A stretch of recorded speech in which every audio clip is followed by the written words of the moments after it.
익산시가 구도심 활성화를 위해 중앙동 일대에 치킨로드 조성 사업을 추진하고 있습니다. 하지만 입점 점포 지원율이 저조해 사업자 선정부터 난항을 겪고 있는데요. 이에 대해 상권이 침체된 상황에서 치킨로드 조성은 시기상조였다는 지적이 나옵니다. 박태진 기자입니다.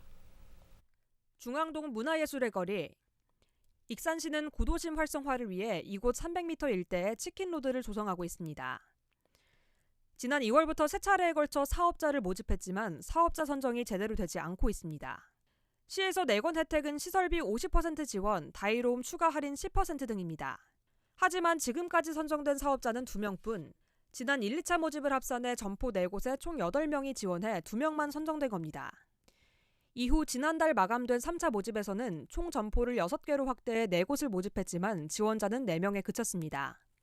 월 100만 원의 경영안전수당을 추가 제공하고 모집 단위도 기존 소상공인에서 전국 프랜차이즈로 확대했지만 지원율은 여전히 저조합니다. 현재 3차 모집 심사가 진행 중인 가운데 앞서 선정된 2곳은 올해 오픈을 앞두고 공사가 한창입니다. 닭요리 특화거리를 조성해 구도심에 생기를 불어넣겠다는 사업의 취지와는 달리 단 2개의 점포만으로 시작해야 하는 상황. 치킨로드라는 이름이 무색합니다. 이제 사업자 자체가 몇 개만 들어가서 치킨 로드를 만든다는 생각은 저는 버려야 된다고 봐요. 그쪽에다가 예를 들어서 뭐 한 20개든 30개든 뭐 이렇게 깔아줘야지 몇 개 뭐 지원 뭐 한 6개, 7개 이 정도 해가지고 치킨 로드를 만든다? 저는 거기에는 별로 동의를 할 수가 없고요.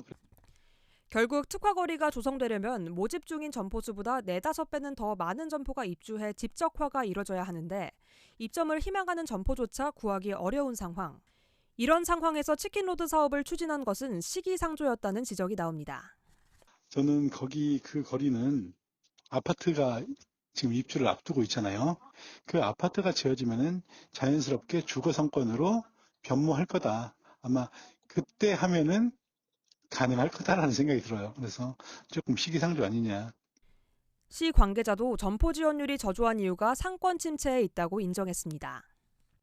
중앙동 구도심이라는 그 상권 문제가 저는 가장 큰 것 같은데요. 상가에서 영업을 하시는 분들이 30%도 될까 말까인 상황에서 거기에서 자부담 50%를 부담하고 계속 인건비나 운영비를 부담해가면서 가게를 하는 거는 저는 쉽지 않은 것 같고요. 구도심 상권 활성화를 위해 시작된 치킨로드 조성. 상황에 맞지 않는 무리한 시작으로 유명무실해질 우려가 큽니다. KCN 박태진입니다.